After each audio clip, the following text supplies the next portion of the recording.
and again, more steroids. And my mental health was shocking, so bad. I had nervous breakdown. I had the crisis team involved, and my OCD took over. I was having intrusive thoughts. I was a wreck. And for 10 years, I couldn't leave my house. I was convinced I was going to die if I left my house. I was convinced that if the children didn't come out of school on time, someone had snatched them. And then in 2012,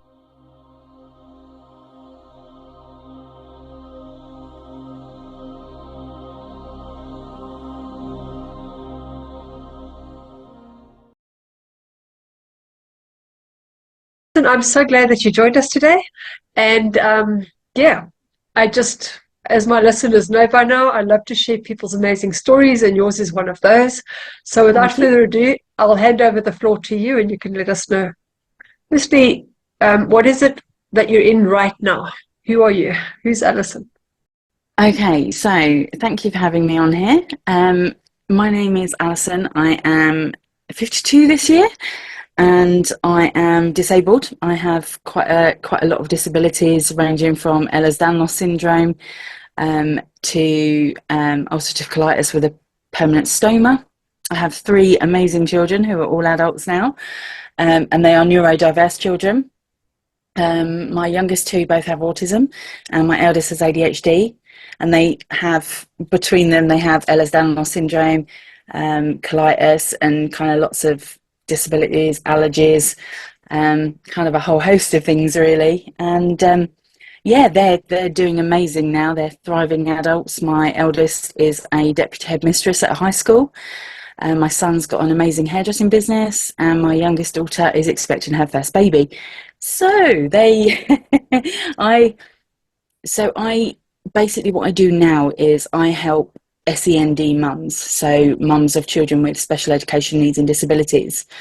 Not, I don't help them with their children. I help them with how they feel about themselves and how they see life as a disabled family. Because when my children were first diagnosed 30 years ago, there wasn't any, you didn't have the internet, the support, and everything that you have nowadays. It was just unheard of, and I had to fight it all by myself, alongside being disabled myself, and having to kind of like balance the two and be able to manage my own health but also fight for my children. So yeah, that's where I'm at right now. Put a lot on your plate. Indeed. So tell me, what is this syndrome? I've never heard of it before. How does it Ehlers-Danlos syndrome. manifest? Mm. Mm. Okay, so have you heard of hypermobility? Is that where your arm extends further, like your Yeah, joints are like yeah, double okay. jointed? Yeah, double jointed. Yeah, that's what I was diagnosed with when I was a child. So Ehlers-Danlos syndrome basically is kind of beyond the hypermobility. So there are various types of Ehlers-Danlos syndrome, and myself personally and my children, we have the hypermobile Ehlers-Danlos syndrome. I think there are 7 or 8 different ones that go with kind of the heart and everything else. But the specific ones is the Baton score for hypermobility. So with hypermobility, you have obviously your arms extend, your knees, if they lock backwards, which mine do, and then they get stuck. If you can kind of touch the floor without bending your knees, like full over, sort of bend, hands flat on the floor.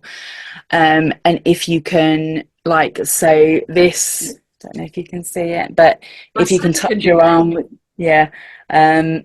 yeah, your fingers back. I mean, this is the range of my my hands.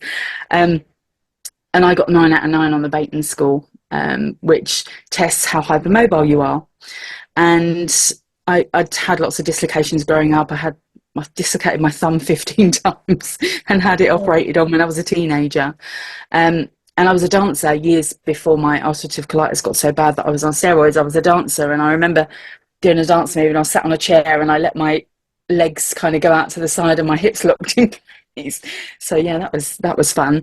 Um, but it wasn't until later on, when I had an occupational therapist come out and do some help for the house that I was in, that she said, "Oh, you've got Ehlers-Danlos syndrome." And I was like, "I don't know what that is." And she's like, "Right, okay, so it's hypermobility, but So, you know, I'm allergic to every sticky plaster going. So having a stoma is quite difficult because I'm allergic to the sticky stuff. Um, Local anaesthetic doesn't work on me. Dentist, that kind of stuff. And they're all combined in the scoring of Ehlers-Danlos syndrome, like overcrowding. If you have issues with your teeth and you have to have teeth taken out to make room for others, if you have stretch marks but you've never put on weight. So my youngest daughter, and she had terrible stretch marks. She was a tiny little dot, skinny little thing, and covered in stretch marks. Bruising, easily bruising. Yeah, there's a whole host of things that can be part of the Ehlers-Danlos. It's not just about hypermobility. There's like benign joint hypermobility syndrome, but there's also Ehlers-Danlos. And I also have MCAS, as does my children, which means we're pretty much, it's mast cell activation syndrome. It just means we're allergic to so much food, medication. My daughter is allergic to fresh air. She's so allergic to plants, trees, that kind of stuff, that she can't eat or touch raw fruit or raw vegetables because she has anaphylaxia. And POTS, I can't remember, it's tachycardia. So like if we stand up too quickly, we get really dizzy and our heart rate speeds up and everything else. They thought I was having a heart attack when I was in my 30s because I'd had an asthma attack and the ambulance guys were there. And as I've stood up, my heart rate's like gone up to 150, and they're like, "Oh, you having a?" And I was like, "No, that's normal." So basically, yeah, that's what Ehlers-Danlos syndrome is. It's kind of a whole host of things around hypermobility and all the comorbidities that come with it. Is that a genetic It disease? is, yeah. It's you've got 40 collagen, basically, stretchy skin, the bruising, the stretch marks and everything else. It's classed as 40 collagen. Obviously all my children have it. I suspect my mum had it. She used to be able to do all the hypermobility stuff. I mean, it was fun as a kid doing all the party tricks. I could put my legs behind my head and everything. It was great. As an adult, not so much. No, I'm sure. So you say now your children, are they grown up? Yeah, my eldest is 30, my son is 27, and my youngest daughter's 25. Wow. So okay, and you said you've got a stoma as well. Is that related or is that something else? So that there's so much about, and the research that I've been doing as an SEND mum and a coach is that autism, ADHD is very closely related to Ehlers-Danlos syndrome, but also so is endometriosis, which I have and my children have, my girls have, and also having bowel problems. So I have ulcerative colitis, which I've had since I was very poorly as a baby. In fact, social services thought my mum was feeding me laxatives. I was that poorly. And I was diagnosed when I was pregnant with my son in 1996 with ulcerative colitis. I was just bleeding horrifically. But they didn't actually do the stoma until 2017. I'd been on steroids for 14 years, which came with its own complications of everything that steroids do to you. And then I had the permanent stoma because my colitis had got so bad that I couldn't function anymore. The pain, being on the toilet like 20 times a day. So they finally did a stoma, and it's changed my life. It's been absolutely life-changing. So are you managing it now, or how's your life changed over the years? So Ehlers-Danlos is you just have to try and manage it. You can get help with physiotherapy. For myself, because I now have degenerative disc disease, spinal stenosis, I'm in a wheelchair, and I have ruptured discs all the way up and down my spine. That was more caused by the steroids than anything else. So life is very much a day-by-day basis. I can have good days, bad days, depending, but because of who I am and the fact that I don't give up, I did a lot of research myself. In fact, 9 times out of 10, I probably know more than the doctors do that I see. So with Ehlers-Danlos, it is just one of those, unfortunately, there's not, even though there's a lot of research and it's been around since the 1900s, there's not that much help medically that they can do for us. My stoma, as I said, that was life-changing. Obviously it's a bit of a pain having to change your bag and everything else, but the life I had before, where I wasn't able to leave the house, or if I did, it'd have to be somewhere that I would know there was a toilet where I was, is completely different now. I can get out, albeit in my wheelchair, but I can get out now without the worry, without having accidents. So that, you know, I see a lot of people put on there, they hate having a stoma, especially those that have had to have it like I did as an emergency surgery. And they're like, oh, I hate it, it's ruined my life. For me, it changed my life. And you know, I just have to say to people at the end of the day, what was your life like before the stoma? And they're like, Yeah. oh, well, you know, I was confined to the toilet 24/7. And I'm like, right, and what's your life like now? Oh, well, I hate having to change my stoma. Right, okay, I get that. But at the end of the day, you are not stuck in a toilet 24/7. You are not worrying if you're going to have an accident and embarrass yourself. You are not having to have all those worries that came with Crohn's disease, ulcerative colitis, bowel disease, you know, any of those things. So you need to start looking at the positive side of things. You know, yes, it's a bit of a pain in the backside changing it. And, you know, it can be like, you know, swimming and stuff. Although I found swimming all right, so it wasn't too hard for me. But I guess for me, it's kind of living with the conditions and knowing that there's not much that they can do for me now. I just have to live day by day and know that if I'm going to have a bad day, then I need to work from bed, which is why my office is in my bedroom, is because obviously for me, some days I have to work from the bed because I'm in too much pain to be able to sort of sit up and do stuff. So, yeah, I mean, I'm type 1 diabetic, so I'm insulin dependent. I'm asthmatic. I have ADHD, which also comes with the frustrations of not being able to do stuff when I want to. It's just something you have to adapt and adjust. That's a lot. So, okay. I was going to ask you, like, you obviously know more about than the doctors do by now, which is what you answered that already, right? Yeah. But what has your experience been of the medical fraternity? Because I know that being on cortisone for that length of time is not healthy. It should No. be a short-term remedy until they find the problem, but you can't Yep. live on it. No. And this is the thing, is I didn't realise. So, for instance, so I started on the steroids in 1996. They said that ulcerative colitis was a red herring while I was pregnant. I then fell pregnant again and lost a daughter at 24 weeks. I then fell pregnant pretty much straight away with my youngest daughter, Paige, and they again said, oh, it's a red herring, it's just while you're pregnant. And I was in hospital having blood transfusions like every other day. I was very, very poorly, and I lost her twin at 14 weeks. So after I had her and I was still really poorly, and they said, well, we'll put you on steroids and we'll, you know, the dreaded prednisolone. And I kept saying to them about stoma, no, you're not serious enough. No, you're not bad enough. So we then moved from Hertfordshire to Norfolk, and again, more steroids. And my mental health was shocking, so bad. I had nervous breakdown. I had the crisis team involved, and my OCD took over. I was having intrusive thoughts. I was a wreck. And for 10 years, I couldn't leave my house. I was convinced I was going to die if I left my house. I was convinced that if the children didn't come out of school on time, someone had snatched them.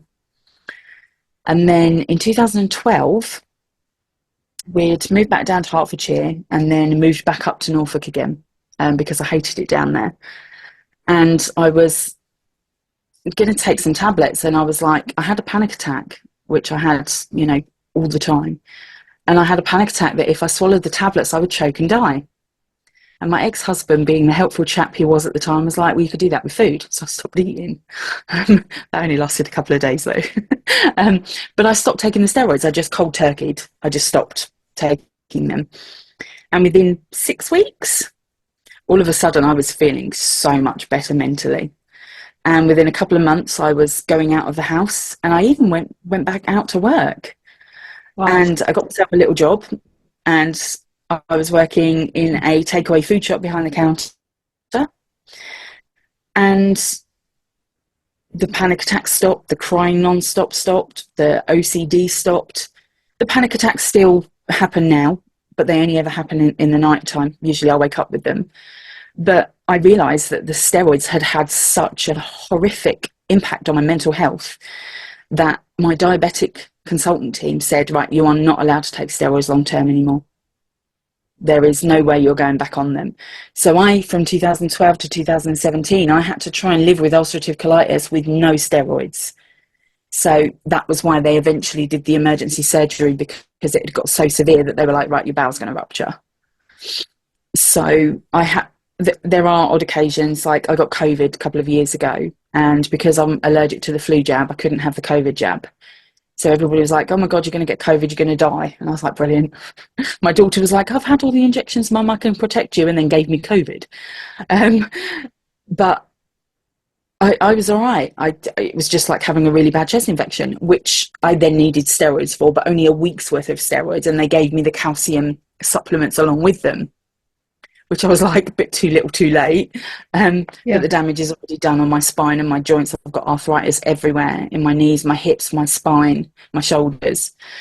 So I'm not allowed on steroids long term, other than like if I get an infection or anything like that. So steroids, they don't tell you about the side effects. And back in the 90s, steroids were the go-to for ulcerative colitis, unfortunately, because it stopped the bleeding. It also causes weight gain. I went up to 28 stone. Yep. And the thing is, I've noticed with people, they don't lose the weight. Once you've had cortisone, you struggle to get your weight back. It's almost like it tips your hormones or something. Yes, well, cortisol is hormone, isn't it, based? So, I mean, I went up to 28 stone. I was a size 30. And then when I stopped the steroids, I'm now down to, I based between 16 and 17 stone.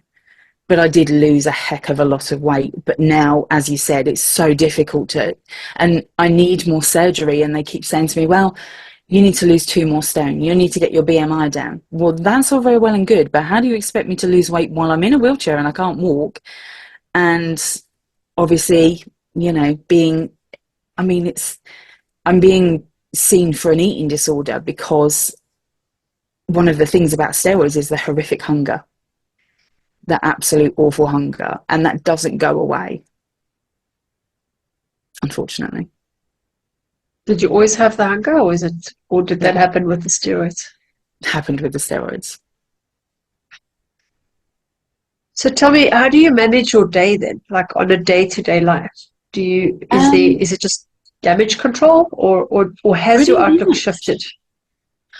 So I guess if you'd have told me in 2010, 2011 that I would be a published author, I've just had my first book published, and that I would be a special education needs and disability coach for mums, I probably would have laughed at them. I probably would have said, no, that's not happening.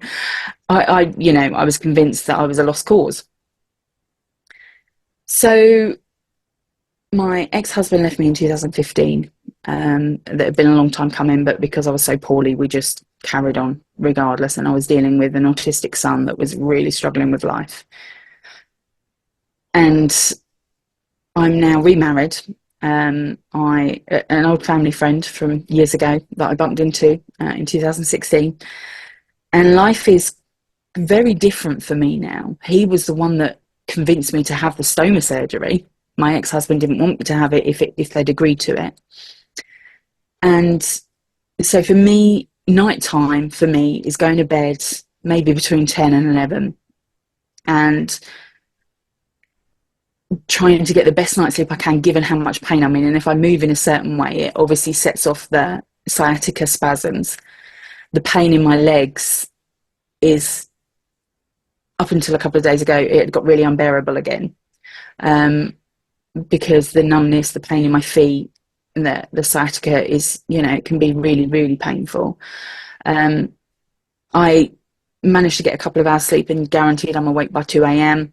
Be it pain, panic attack, whatever, I manage that, and I try and get as much sleep as I can. And then it's just managing to get up, managing to get showered, get dressed with help. Obviously I have to have help with it all, and then sitting down and doing some recording. I'm doing an SEND Sunshine Daily podcast booth for SEND mums, so I sit and record a few of them if I'm up to it.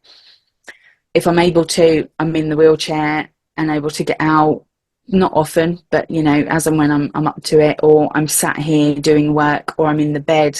I've got like a table that goes over where I'm writing my book on my laptop. Um, and I've got my husband here. He is my full-time carer. My daughter, she lives here with her wife. They're expecting their first baby. And Matthew's daughter is here. She's 23. And I've helped her a lot because when we first got together, his daughter had come to live with him when she was 11, when he split with his ex, and she was very poorly with her periods, like very, very poorly. And I was like, right, I know all these signs and symptoms. So I'd taken her to the doctor, and they were like, let's try another pill. And I was like, let's look at why she's losing blood for 3 months. And they were like, okay, yeah, I suppose maybe we could try on a seventh pill. And I was like, no, not having that. And she was diagnosed with ehlers-danloss endometriosis. She is so severe, she is facing a full hysterectomy at 23 years old. And she also has Ehlers-Danlos syndrome. And she's just about to have double hip reconstruction surgery. So life is always busy for me. And I'm always trying to help people as best I can. So it is a daily battle with how much pain I'm in, that then denotes how much work I can do, or whether I just need to rest. I'm not one of these people that like sitting and watching telly. I'm very much a music person. I like learning, so I listen to Audible books. So yeah, that's pretty much an average day for me. If I may ask, how was your childhood? How was your home life? How did you experience that with your parents? Okay, so I just actually recently spoke about this. So my mum and dad split when I was 4.5. Um, my I absolutely adored my dad. My mum grew up in a Catholic convent boarding school, big Irish family, and she was too much. My nan had her when she was 40, and my granddad was already married with kids. My nan didn't know, so she was a single mum with a baby in the 50s. But my mum was a handful, so the family sent her off to Catholic convent boarding school. So she wasn't very loving. She didn't like having a sick child. And she had me and she had my sister. And she had an affair with my stepdad, and they got together when my sister was a baby. So they brought her up as their own. And I always wanted to live with my dad, but my dad had remarried a woman who was only 10 years older than me, and they had their baby. So my dad said constantly I could go and live with him, but she would kick me out. My mum, I didn't want to be near my mum and stepdad. It was horrific growing up there. So I always ended up either at my nan's, which was my mum's mum, or my grandparents, which was my dad's grandparents. I was a runaway. I ran away a lot when I was younger, and I finally left when I was 16. Lived on the streets, did a few things I'm not proud of. It was just a bit of a nightmare, really. I was, the bad kid. I had ADHD, but it was undiagnosed. My school reports always said, doesn't stop talking, doesn't stop fidgeting, doesn't sit still. My mum used to rage the fact that I never slept and that I was always hyperactive. And obviously I had a bowel condition. My stepdad wasn't great over it. So, yeah, I kind of finally stopped running when I met my first husband and had my daughter. He was abusive, and we split when my daughter was 1.5 years. I was divorced, my first divorce, by 2021. I then met my second husband, and we were together 20 years. He again was abusive, not towards me per se, in a physical way, but definitely the children. Couldn't cope with having an autistic son. They batted heads massively. My mum couldn't stand my kids. I think she emailed me once saying the sight and sound of her grandson made her feel physically sick. So I had to do it all on my own with no support. My second husband, his parents, the dad was very much, the mentality of punishment, belt, that kind of stuff on my children, which obviously I wasn't going to let happen. His mum was great, but so it was tough for me, and I did it all by myself. Everything I've done in my life, I have done by myself. And I lost my stepdad, my mum, and my granddad in 2021. And my mum, I wasn't even talking to at the time, and she'd collapsed. And they thought it was her diabetes, and then it turned out she's riddled with cancer, bowel cancer, funnily enough. But she hadn't gone and seen anyone. She'd known about it for quite a few years with the letters we'd found, but she never went and saw anyone about it. So she was never, she was diagnosed and she was gone 6 weeks later. I stepped in, as did all of my children, and we looked after her. We cared for her day and night in shifts until she passed. I asked her why she didn't like me, love me, or anything, and all I got was, well, we're here now. And at the time I thought it wasn't enough, and I needed to know why she loved my sister, who literally left her. She was one of those mums that did everything for my sister, and my sister was never there for her, but I was always the one that went running if there was an issue, she needed help with. And my sister even left her disabled child and emigrated to Australia in 2018, 2019, something like that. So I never got my questions answered, and it was a big issue for me for a couple of years after she passed. But this last year and a half, I've started to come to terms with the fact that I'll never know why she didn't like me, but I get a better insight of the fact that obviously she grew up in a Catholic convent boarding school, and she didn't have the capacity to deal with emotions, I guess, and I'm quite the emotional person. So my dad, I still sort of have a relationship with. He just kind of just stopped talking to me in 2011 and didn't have any contact until my granddad died 2 years ago. We're building a relationship up again, but it will never be what it was.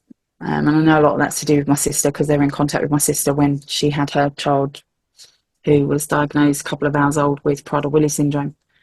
It is what it is. I have my family. I love what I do. I always think that we choose our parents for whatever reason. For whatever reason, we come into this world because you cannot help somebody if you haven't been through it yourself. Absolutely. It's almost like a way of paying it forward. It's like you're doing what you're meant to do, and the universe puts things in your place in order to overcome them so that you can pay it forward. Yeah. And I mean, I work with narcissistic abuse victims, and the one thing I can say is I'm not saying your mother was narcissistic, but those are narcissistic traits, where there's the golden child and then there's the scapegoat. Yeah. And so that's one thing I said I wouldn't do with my children, and I haven't. They all do the favourite child thing. They get together in twos, and they're like, my eldest and my son will get together. Oh, Paige is the favourite child, and then the girls get together. Sean's your favourite child, but they all make it's a family joke. But I swore that was the one thing I would never do. No, you won't, because you've seen how it damages. Because your sister would have learned that you loved for just being. You don't have to do anything. Where with you, you'll learn to have to be doing all the time to try and earn the love, and you're never going to be good enough. So you're always carrying that. And I find a lot of the your physical manifestation in your body is emotional manifestation. So if you're having back problems, that's lack of support already. There, you already know that. Yeah. But you'll never get closure from them. No. From them. But you can get closure for yourself. And I don't want to coach you here. I'm just asking questions, but I do say I understand. And I also have 2 neurodivergent children. Both of them have got Asperger's. I also have it slightly. I'm also a bit ADHD, so I understand. Allergies up to the hilt. I mean, my son will go through 2 boxes of tissues a week. It's crazy. But that's as far as it gets. So it's a lot to deal with. So what is it that you help the people with, that you're helping them, the moms or the people that are coping with trauma? So a lot of the coaches at present, and I see a lot of this on TikTok, which is where I do a lot of my video work, is dealing with children in the here and now. They've got autistic children, ADHD children, disabled children, and they're helping them cope with their children or giving them strategies for their children. My coaching and my program that I'm about to launch is to help you understand that there is hope. There is light at the end of the tunnel. I have spent 30 years fighting for my children with CAMS, with education, medication, all of it. I had social services involvement where they, excuse me, they questioned whether it was me. In fact, actually, my daughter's only just got it removed from her medical notes. They put it down to me making it up, basically. And, you know, it, especially in the UK, it can be horrific trying to get any help for any child. But what I say to them is, what, like, it's the plate analogy. You break a plate, it's done. There's nothing you can do to fix it. Yes, you can glue it back together, but it's never going to be the same again. That's how it is as an SEND parent. You've got that diagnosis. There is absolutely nothing you can do about it, but you can move on from it, and you can learn to manage it, and you can learn to live life differently as a family with a diagnosed child, without the worry of, oh, this is my life over. You know, when you're pregnant, with my daughter, she's obviously pregnant, she's 20 weeks pregnant nearly, and she's had a horrific pregnancy with sickness and everything. And what I say to mums is, when you were pregnant, you had all these hopes and dreams of having this amazing child and this amazing family dream, and oh, it's going to be all flowers and sunshine, and then all of a sudden that's taken away from you. And there will be feelings of guilt, there will be feelings of anger, and you're allowed to feel that. You don't have to feel guilty over the fact that all of a sudden you hate yourself, or you even hate your child, you know, because that is a normal thing to feel. All of that's been taken away from you. Your life has completely changed, but it doesn't have to be that end of it. It doesn't have to be life's over. My kid's got autism. My life's over because my kid's in a wheelchair. My life's over because my kid's got cerebral palsy. Yes, it's horrible, and I do feel for you because I've been there, but let's move on from it. Let's start doing things that can help you feel more positive, and know that you'll get through it. Every day you wake up every day, and every day you're going to get through it. That the choice is whether it's a bad day or a good day. Because, you know, through affirmations, I'm a strong believer in the law of attraction. You know, you can get through those days and know that eventually life will get easier. You've got to reframe how you think about things as well, because, you know, like, you're screaming at your child, don't slam the door, and they slam the door. But if you say to your child, remember to shut the door quietly for me, they'll shut the door quietly. It's all about how you interpret and how you speak to your child and how you speak to yourself. And a big thing is looking after yourself, knowing that if you're running on empty, your child's going to pick up on that, and you're going to feel bad, your child's going to feel bad, and you'll end up at loggerheads. So, yeah, that's kind of what I do. I love that. You know, I think it is all about perspective. If you have an expectation that life is supposed to be easy and things aren't fair, and the thing is, you can't see what other people are going through. You might think somebody else is having an amazing time, but you don't know what's going on in their mind. There are people that are tortured with other thoughts. Or, you know, I mean, they say people let's use wealth as an example. They are, you know, just playing around, having fun. It's that unbearable lightness of being, that, like that movie. You know, there's no joy in that. Once you've got enough of something, there's nothing to look forward to. We come here to learn and to grow. And if you have an obstacle in your life, that's what grows you. Yes. So rather than see it as, why did this happen to me? Say, how can I use this to, you know, to live better? Because happiness to me is it's not something that happens. It's something you choose. Yeah. You can wake up and say, do I choose to be happy or not? And I can blame it on my past and my miserable experiences, or it's a choice. And there's some people that no matter what you do, you can't help them.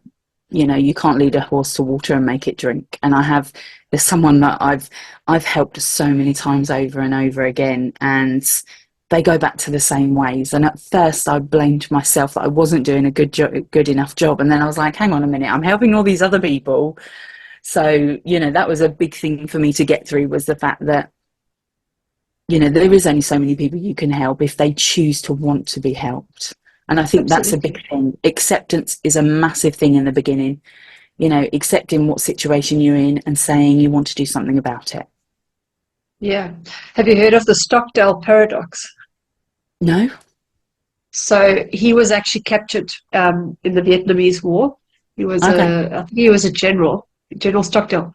Anyway, he was captured and he was kept hostage for, I think it was 8 years. And he noticed that a lot of people that were held in these concentration camps they were dying because they were living in this false sense of reality. He said they weren't aware, these people wanted them dead. These Chinese people that had them hostage were not interested in their livelihood. They were interested in killing them. And those people that said, we'll be out by Christmas, they were the ones who died because Christmas would come, Christmas would go, Christmas would come. But he always had a vision of where he wanted to be. So he is now out. I don't know if he's still alive because it was a while ago, but he managed to get back to America. And the thing is, it's a paradox because if you're not facing with the actual reality of the situation that you're in, you're not able to formulate a plan to where you want to be. And people that are just living in dreams and hopes and expectations are not going to get there.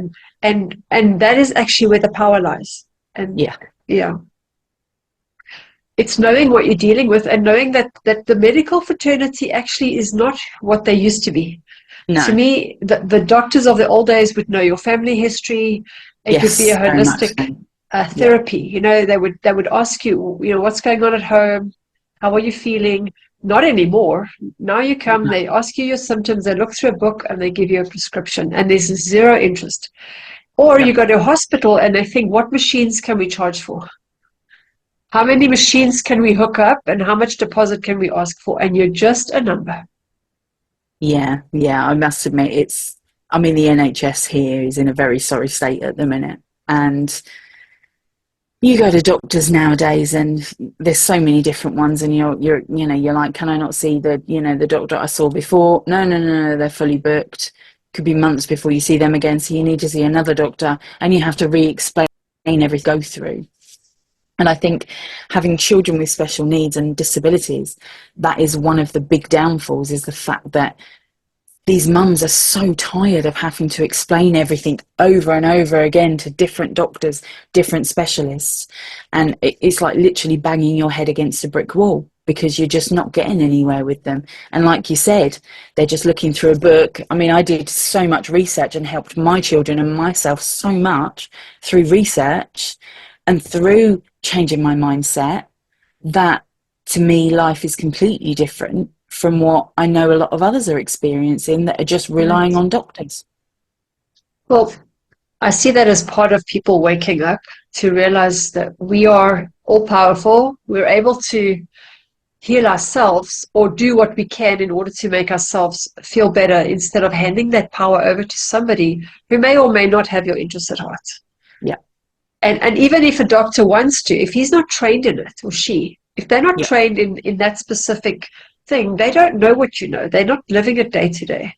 So, and they're over inundated with all these people all the time. So even if they were, they're not able to give you what you need anyway. Oh, no. And I was called a busybody. I was called so many different things because I was saying to them, no, you're wrong. The research I've done, well, you don't know what you're talking about. I'm the doctor. Well, actually, I'm telling you now, you don't actually know what you're talking about. And here's the evidence and proof from it.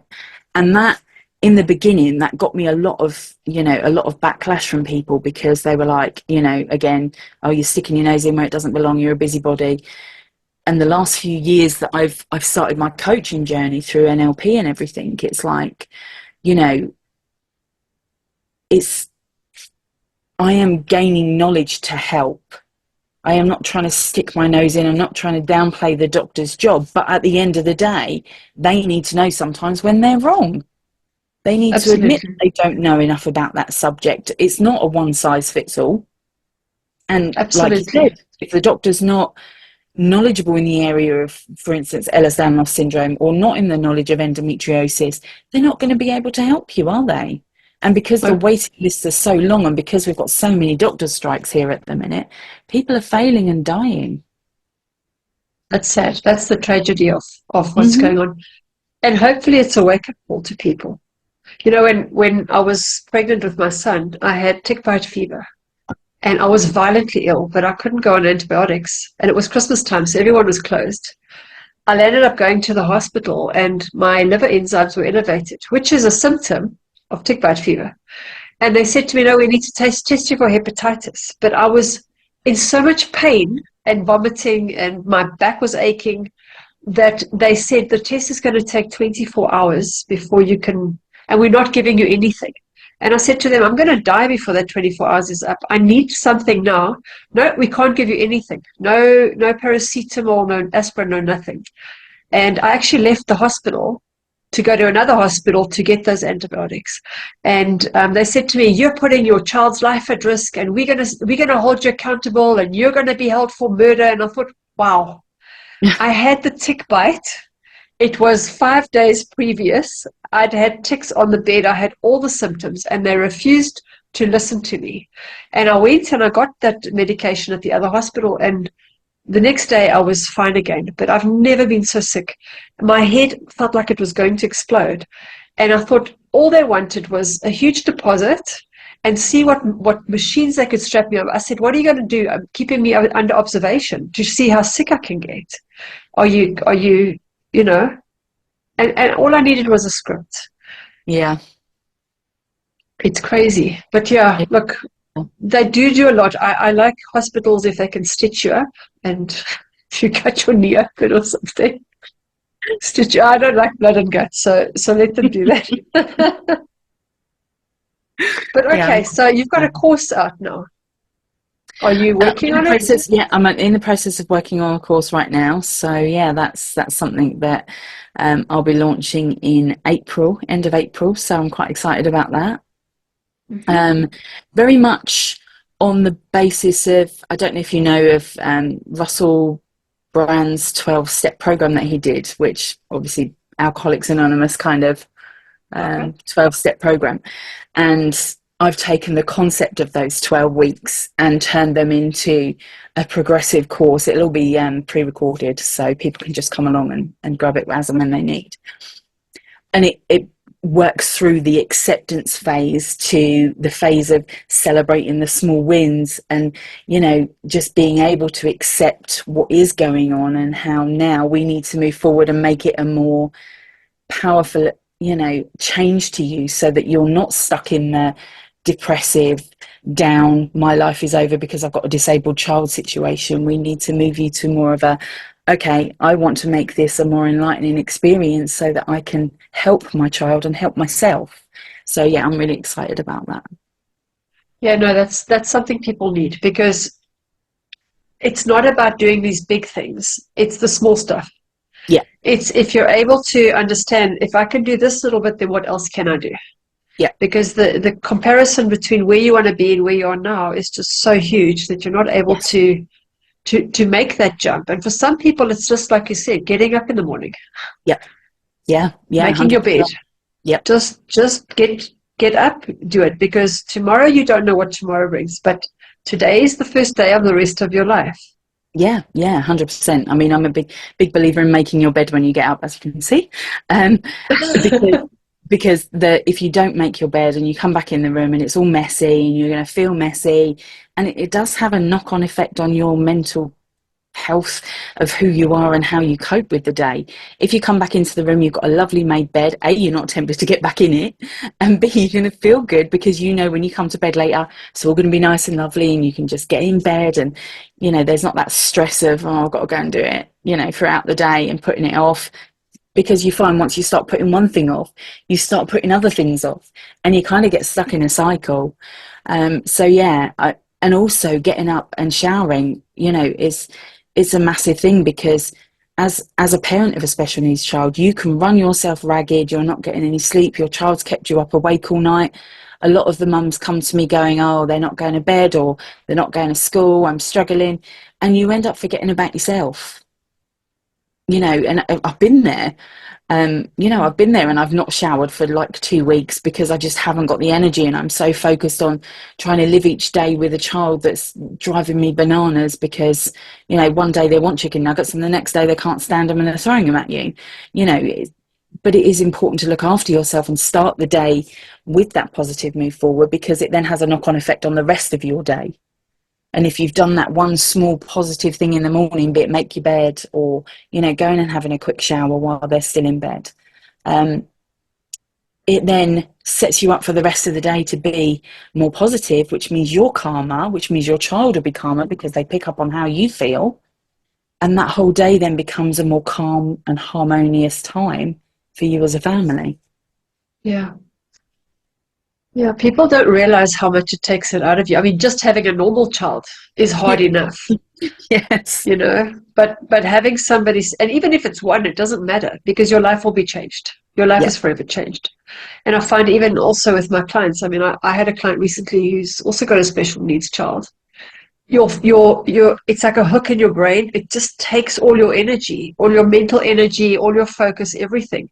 But if you don't take that time for you, an empty cup can't fill anybody. Yeah. So you absolutely have to. And then I think maybe, is it not the guilt that you think I'm not there? I need to be there, because you can't be 24 hours hands-on. No nurse is 24 hours hands-on. I think there's that's no a hard rest. thing. Yeah, I think that is a hard thing for being a parent in general, but then having a special needs child, because there is that, especially if they're not sleeping. So you're up with them. You can't let them roam the house by themselves in case they get out. And there is that constant worry. Your mind's on overplay all the time. What if something happens? What if something happens? What if something happens? And then you've got, are they going to get up and eat their breakfast? Am I going to have a battle with them trying to get to eat their breakfast? There was a mum that posted something on one of the Facebook groups recently, and she was like, my child's doing it to tick me off. They're being so naughty because they won't get out of bed on time, and then by the time we get in the car on the way to school, they're screaming at me they're hungry, but at the end of the day they should have had breakfast before they left the house, and they're screaming at me. If it was Dad, he would have taken me for something to eat. They're just being really naughty. I can't remember the word she used, and I just commented on there and I said, take something in the car. She's like, what do you mean? I said, well, my son was the same, trying to get him out of bed because he'd still be up at 4 a.m, trying to get him out of bed for school. We didn't have time for breakfast. It was just enough to focus on him getting dressed and out the door. So in the glove compartment, I had 3 food bags filled with choco pans or croissants, so that I knew once we jumped in the car and he was like, oh, I haven't had breakfast, I'm hungry. Out pops the bag with the croissant in it. Eat that on the way to school. And she was like, oh.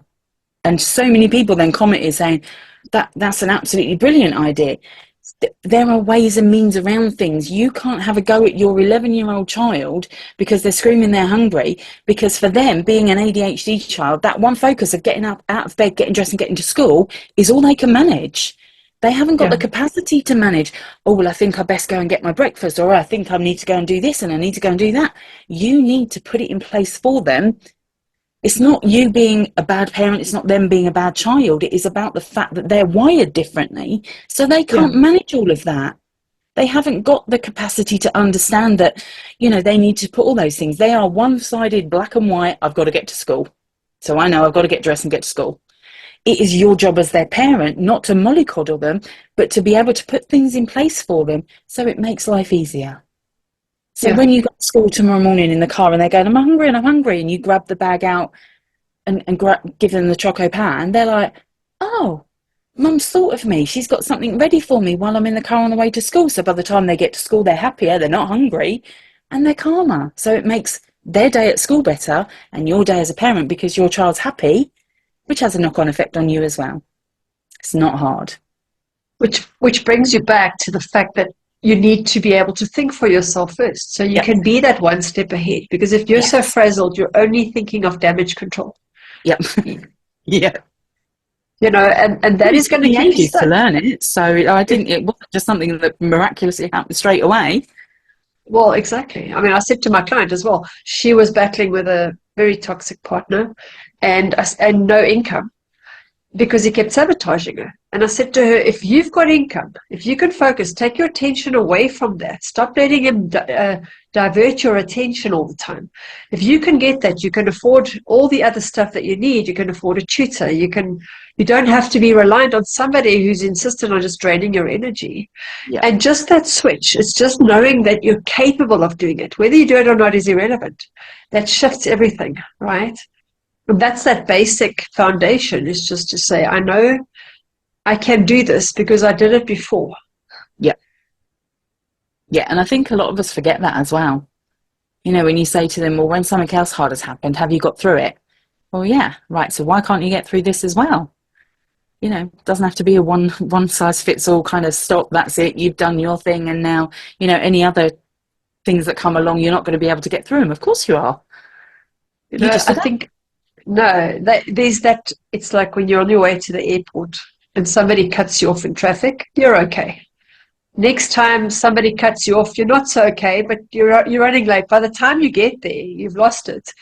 But it's not that one thing, it's the accumulation. So if you Yes. can get better at managing your life with each event, it Yeah. doesn't get to the point where it accumulates, where you're shouting at your child, where you're, losing it and saying, Yeah. why aren't you taking care of me? Because at the end of the day, like you say, you've got to take care of you. You never had that support.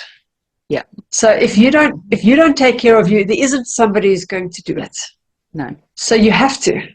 Yeah, and maybe that is the lesson, is learning how to be taking care of you, Yes. and Yeah. that it's allowed Self-care and is that it's very okay. important.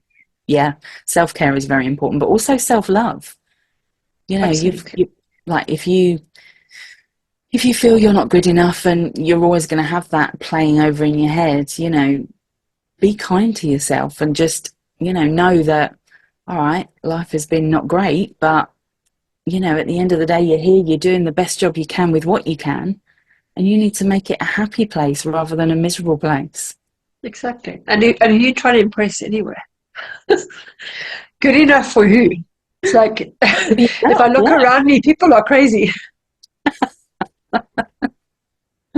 I think that's the thing, isn't it? Like, I think some people think, well, I mean, I've got a partner, I've got children, everything's going on around me that, I can't control. Yes, you can. Yeah. You don't have to be a shouty household. My No. my husband's ex-partner, ex-wife, we used to take the children home and they'd been here all weekend and it was calm and quiet because I don't do shouting. I don't do any of that.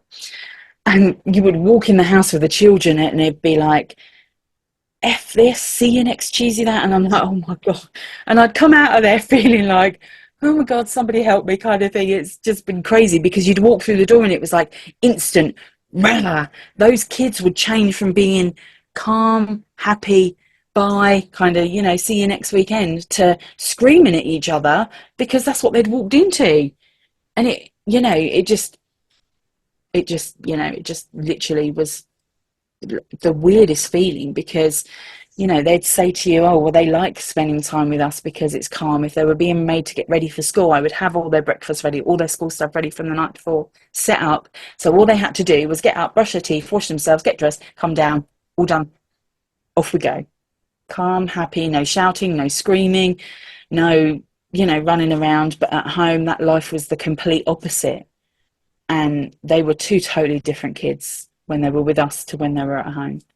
And Well, I here's the mean, I think, thing. You are the one who's got the disability, and yet you're the one who's more organized. yes, You know? part of my You, OCD. well, I mean, the thing is, that's a survival thing, but it's also important to you. Yes, And I think people need to be aware of that. They need to know what is important, because yes, you create your space. And if you've got somebody shouting and yelling and carrying on, you need to do something about that because it's going to affect your mental well-being at the end of the day. Yeah. yeah. Unfortunately, it didn't pan out very well. We don't see the children anymore. It's been a whole host of horrific accusations and all sorts, and it just ended up getting to the point where we had to take a step back and say, look, we can't do this anymore. It just wasn't, it wasn't a nice time for us. And the youngest daughter, she's autistic, and the older daughter was beating the crap out of her, and we were having to go and rescue her. She would come and stay with us the night, then she would go back home again. And we took a stand one day. We went and got her, and we said, right, you're staying with us, you're safer with us. The police were involved. They told her she was safer with us, but her mum was on the phone to her. Oh, I'm going to decorate your bedroom, I'm going to buy you all this nice stuff. Wow. She lied to her mum and said she could come home. We then said no. So the mum went to court and got an order that child abduction order. So she had to go back home, and she's still, I mean, she's been beaten up recently very badly. She's 17 now by the older daughter to the point of having black eyes, scratches, bruises. Nothing we can do about it. And we can't intervene anymore because it was affecting us so badly. But yeah, unfortunately, as I said, some people just can't be helped. As you said, but you are helping others. So if Yes. at some point, there will be a changeover in the way people are doing things. I mean, I Yeah. think in the old days, it was a good thing to spank your kids. That wasn't spanking. That beat the hell out of the life out of you, you know. And now it's changing, but it's just too slow. I think a lot more needs to be done. It is, yeah, it definitely is. I mean, I remember as a kid, like in our house, we had stairs with a gap through each step. So we would run up the stairs away from my mum, and she would like slap us through the stairs, and it just absolutely awful childhood. And I don't agree with the fact that you should abuse your kids, but there's also got to be a stand where you can say, right, I know abuse is going on. Why aren't you doing anything about it? Yeah. Again, another battle that I can't take on by myself. I wish I could with the whole Well, world. But if you think how much it costs and how much effort goes into just compiling a court case yeah, because of the slander and the smear campaign, it takes a tremendous amount of effort. I mean, I wouldn't want to be a policeman because no, for every case that you're solving, it can take you months or years. But there's this constant happening all day long. How do you yeah, ever keep up? I mean, there's not enough people out there. So it starts at home. To me, it starts at home. And if you change and you have that ripple effect and other yeah, people learn, they learn to manage their emotional state, manage their well-being. They don't take it out on others. And that ripple effect. So you are doing your part, just not seeing it enough. But no. look how your children have coped from being with you. Yes, and I think that's the one thing is I always promised myself that my kids would know how much I love them. So this big thing in our house. We always, no matter what, even if we're mad at each other, you know, kind of saying I love you. My daughter's struggling with her pregnancy at the minute. She's worried that she's not going to be a good mum because when she was growing up, obviously her dad wasn't very nice. And although she had the full love and support from me, she struggled with who she was. Um, she didn't come out until she met Becky, which was 2019, 2020. She'd been through a spate of boyfriends who were not great. And she didn't know who she was. And she really struggled as a child because the school thought she was deaf. Turns out she had Mears-Erland syndrome and auditory processing disorder. So what was going in was scrambling on the way, and she wasn't understanding, so she wasn't taking it in. And she really struggled with who she was. She still does, and although she knows I'm there to support her, she's still got that worry that what if her child, she doesn't know how to deal with her child, but also she's worried about the silly little things like the fact that she'd be jealous over the fact that for her child, she's got loving parents, loving grandparents, because obviously my mum and dad and Graham's mum and dad weren't great. And she's going through a whole host, and all I can do is sit there and say, we'll get through it together, because that's all we can do. Exactly. Day by day. Yeah. But the fact to me that she's already worried about it is a good thing because it means she's not going to be like that. Because somebody Yes. is like that wouldn't care. Exactly. Yeah. I remember I had a really bad breakdown, and I'd watched the news, and some woman unfortunately had been released from a mental hospital and gone home and killed herself and her children. So my OCD and my intrusive thoughts at that time were like, I'm going to kill my kids. I'm going to hurt my kids in my sleep. So I made my ex-husband take me up to the hospital, and the woman said to me, do you want to hurt your kids? I was like, no, why do you think I'm here? Of course I don't want to hurt my bloody kids. She said, I don't think you're going to. She said, I have no issues with that at all. I was like, why? She's like, because you don't want to hurt them. She said, if you'd have sat here and told me that you thought about hurting them and you wanted to hurt them and you had plans to hurt them, yes, 100%. But the fact that you've taken yourself away from your children, left them with a sitter, and come here because you're terrified you're going to hurt them. She said, I have no worries whatsoever. It is literally just those intrusive thoughts that are Correct. playing, because obviously I was on steroids at the time. Yeah. And that I was like, wow, I never really thought of it that way. But yes, your mind can play funny tricks on you, but ultimately, yeah, if if, like you said, you're worried about those sorts of things, 9 times out of 10, you're not going to let them happen. No. So, tell me about your book. You said you've just published a book. I have, yes. Um, so as a child, I loved reading. It was my escape. Enid Blyton, fantasy, and I was one of my hyper focuses in school was reading, writing, and spelling. I was absolutely rubbish at everything else. I hated numbers, I hated history, but I loved writing and making up stories. And I used to just make stories up out of my head to read to my younger sister. I would just make stories up. Um, Care Bears was a big thing in the 80s, so I used to make Care Bear stories up and stuff like that.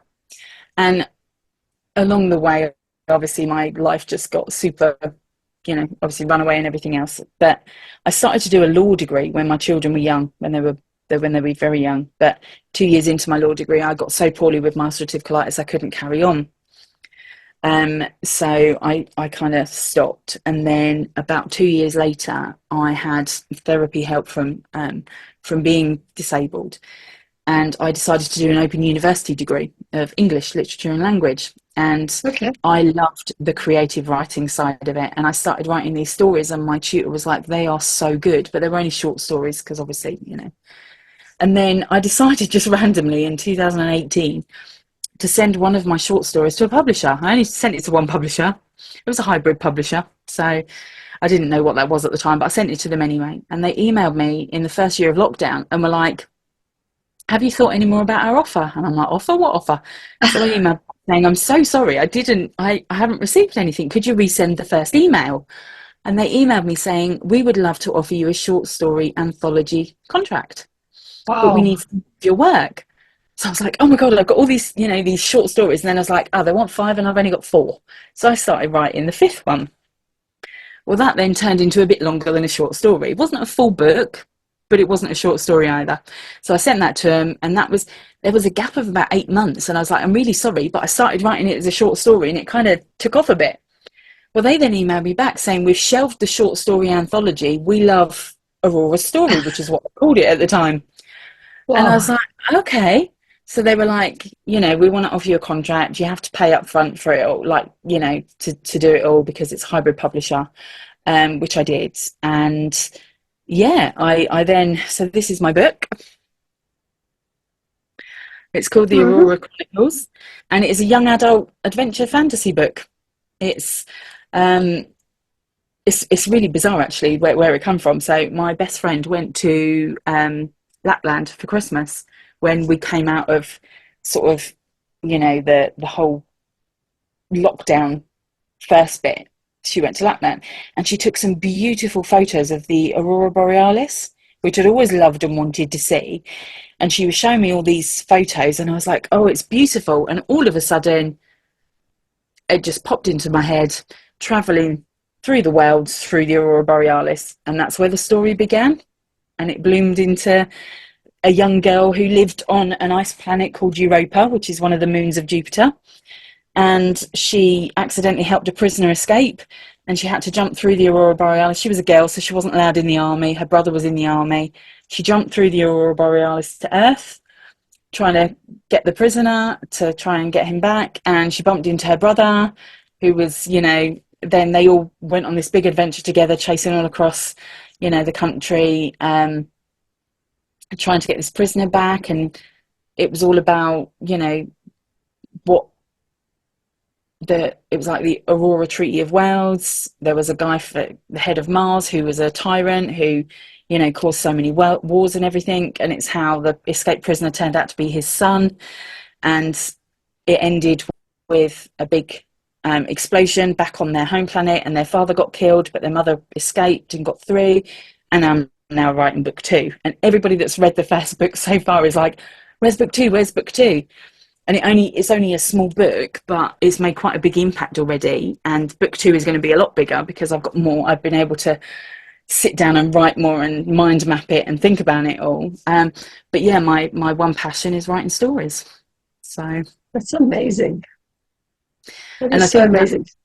That So I could do be a lot your of thing. talks recently. Yeah, I've done a lot of talks recently on the fact that just because you're disabled doesn't mean to say you've got to give up on your dreams. You know, No, I was, yeah, no. I was so If adamant. somebody's blind, they use their other senses. I Of mean, course they it's do. just and they're better at them. Yeah, but that's what I kind of like. I did a talk at a library recently to SEND families about, how their kids have got their hyper focus, especially with autism, Hmm. ADHD, and Asperger's. They tend to hyper focus on a fixate on something. And for me, it was stories, reading, writing. I used to walk to school spelling difficult words. And that was my one, that was the one thing I was good at. All right, life got in the way, marriage, children, that kind of stuff. But there was always that love for stories and love for reading. And I didn't believe in myself enough at first. And it was kind of a surreal moment when it was finally published and out there and ready on like all the book sites like Amazon and everything. And I was like, wow. Um, don't give up. Don't give up. Don't think that just because you've got something wrong with you means you're going to be, you know, rubbish at anything, or you're not going to be able to do things, because that is a fixed mindset, isn't it? You need to sort of look at what you want and what you love and what you have a passion for. My son, he's gay, and autistic, and he wanted to be a fashion designer. And then in college, he decided no, he didn't want to be a fashion designer in school. He went to college and did his first year of hairdressing. And unfortunately, one of Sean's things is he doesn't like being touched. And this teacher kept putting his hand to sit Sean down, because along with the autism, he's ADHD as well, and very fidgety and up and down. And the teacher kept putting his hand on his shoulder to push him down. Well, Sean kept freaking out. And then he came home. Social media was, just starting to be a big thing. And he put about this teacher on social media and called him a certain name. The college reprimanded him for it, and then they said no, he can't come back for year two, he'll never make it anyway. um, Unfortunately, we don't want him back here. Sean was gutted, he was ready to throw in the towel. I was like, nope, not having this. So I rang round the college in Hertfordshire where his grandmother lived and everything, and I spoke to the college and said, he's got these issues. I knew it was a good college because it was where I went to college. And I knew my stepmom worked there, so he had that support for sort of the week while he was there, and he went to stay with his grandmother. And not only did he pass level 2, he passed level 3, and he got College Hairdresser of the Year. And he now is, I don't know, have you heard of Lewis Raymond Taylor, the psychopath life coach? He had a big documentary on Netflix recently called The Psychopath Life Coach. And my son is on the red carpet at the premiere because he did the hair of his wife and all the women there. And he's an amazing hairdresser, and his thing is he does hair extensions, and he's getting himself well known with all the big London manufacturers of hair extensions. They're sending him loads of free stuff, yet Norwich City College told him he wouldn't ever become anything. Of course, that's why become deaf on purpose. Yeah.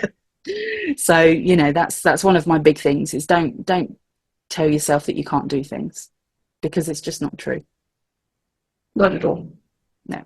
So I've got a feeling that people are going to ask you as well for help with writing. Yeah. Yeah, because it's something that's natural to you, and it's not natural to others, even though they like it. It's wordsmithing, right? You've got to overcome writer's block or whatever the thing is. It's and keeping within the tone that you set, and those kinds of things. There's a lot of people that need that kind of help as well. Yeah. That's one of your gifts as well. It Yes. could be, maybe there's a synergy there with like doing the course as well as being able to write. But I mean, children, if those moms need help and they can get their kids to read and to become lost in another kind of world where they can feel good about themselves, that's also, anyway, there's a synergy there. I see that as something Yeah, that could be and that was working. what I did use. I mean, I used books as an escape. My mum soon realised that if she told me off and sent me to my room, I was happy about it because it meant I got to go and read. So she stopped doing it. She soon realised that I actually enjoyed going up to my room because it meant I would be able to read. And that was my escape. Yeah. My nan used to take me to the mobile library. I used to like adventure books, crime, like, Nancy Drew and the Hardy Boys and all that kind of stuff. It was my escape from the world I was in. Yeah. So yeah, actually, that's a really good point. Yeah. And also, I mean, social media can only go so far. Yes. I always find like you scroll endlessly. With a book, you get to the end. There's an Hmm. ending, and you feel good. Like you get that dopamine hit, and then it's done. You You don't do, have to yeah. keep scrolling and scrolling, trying to get some kind of outcome. And all it is just people's opinions. You know, Yeah. there's no Yes. like And end in it can be a sight. very depressing place as well. I've had to, in Absolutely. my journey over the last 4 years, I've had to remove so many friends because it was just bringing me down, let alone anybody else. And I've had to say, like unfollow, unfollow, unfollow. I'm not going to unfriend you. I don't want to hurt you, but I don't want to see your drama anymore. No. Well, I think the work you're doing is amazing, and I think you're a very brave soul to come here and Thank put you. yourself through all this. And the thing is, like, you know that you've come here with a bigger purpose, and you are acting on it. You're not a victim. You're actually saying, I want to do something else, no matter what it looks like on the outside. So well done to you. Thank I will post all your links on the Yeah, video lovely. below. Thank you. Yeah. And then, yeah, maybe when your course is ready, or maybe is there a link so long that maybe by So the I time have people, so I have a pen site which will have, at the minute, it's got like this book on there. It's also got a couple oh, of my okay, free ebooks on there. I've got like 6 tips to deal with a meltdown. I've got 20 positive affirmations they can download for free. So it will be on there. It will be uploaded as soon as it's ready. The link will be uploaded to that. So it'll always be uploaded with all the new stuff that I'm bringing in and the yeah. books. Well, that's great. Well, then they can already access that Yes. those Yeah. freebies just to find Yeah. out so long. Yeah.